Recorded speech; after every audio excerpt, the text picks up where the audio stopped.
16 दिसंबर 1971 का वो दिन जब पाकिस्तान के 93,000 सैनिकों ने भारतीय सेना के सामने आत्मसमर्पण कर दिया।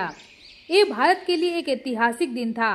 वहीं इस युद्ध को बांग्लादेश मुक्ति संग्राम के रूप में भी जाना जाता है। ये जंग सिर्फ रणभूमि पर ही नहीं बल्कि रणनीतिक प्लानिंग और जुगाड़ के मोर्चे पर भी लड़ी गई थी।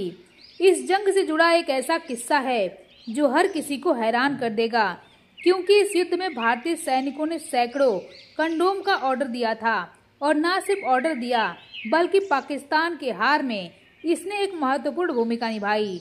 साल 1971 के युद्ध में भारत का मुख्य उद्देश्य पूर्वी पाकिस्तान यानी कि आज के बांग्लादेश को पाकिस्तानी सेना के अत्याचारों से मुक्त कराना था। इस दौरान भारतीय सेना ने चटगांव बंदरगाह पर पाकिस्तानी जहाजों को नष्ट करने की योजना बनाई ताकि उनकी आपूर्ति लाइन को तोड़ा जा सके।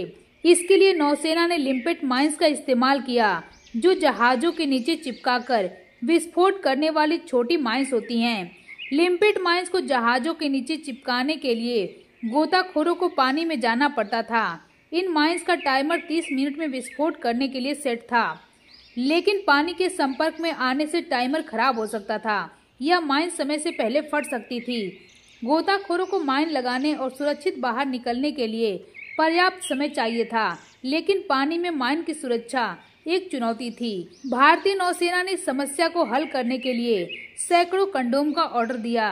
कंडोम को लिम्पेट माइन के ऊपर चढ़ाया गया ताकि माइन पानी में सुरक्षित रहे और समय रहते फट जाए। इस मिशन में भारतीय वायुसेना ने भी अहम भूमिका निभाई थी। वहीं कंडोम ने माइन को पानी में स्थिर रखा और टाइमर को सही समय पर काम करने में मदद की, जिससे गोताखोर सुरक्षित निकल गए।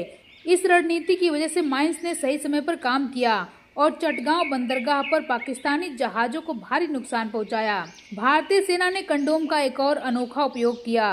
बांग्लादेश के कीचड़ भरे और दलदली इलाकों में सैनिकों को अपनी बंदूक को गीला होने से बचाने की जरूरत थी। सैनिकों ने बंदूकों की नाल पर कंडोम चढ़ाए ताकि कीचड़ और पानी से हथियार खराब न हो। इससे बंदूकें सूखी और इस्तेमाल के लिए तैयार रही। भारतीय नौसेना का चटगांव बंदरगाह अभियान भारत और इस रणनीति का हिस्सा था, जिसका उद्देश्य पाकिस्तान की शिपिंग और आपूर्ति लाइनों को पंगु बनाना था। साल 1971 के युद्ध के दौरान रणनीति का यह एक प्रमुख हिस्सा था। 13 दिन तक चले इस युद्ध में भारत ने पाकिस्तान को हराया और 16 दिसंबर 1971 को पाकिस्तानी सेना के जनरल नियाजी ने 93,000 सैनिकों के साथ आत्मसमर्पण कर दिया।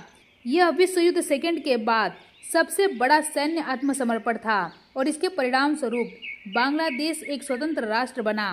यह पाकिस्तान की सबसे बड़ी हार थी, जिसके बाद भी उसने अपनी बौखलाहट मिटाने के लिए साल 1999 में कारगिल में घुसपैठ किया, जिसका जवाब भारतीय सेना ने उसे उसी की भाषा में दिया। लेकिन पाकिस्तान अब एक ऐसा देश बन चुका है जिसे हर तीसरे दिन मार खाने की आदत पड़ चुकी है और वो आज भी अपनी आदत से मजबूर है, जिसकी वजह से न सिर्फ वो वैश्विक आधार पर आलोचनाओं का सामना कर रहा है बल्कि एक बड़ी आबादी भूखमरी का शिकार है।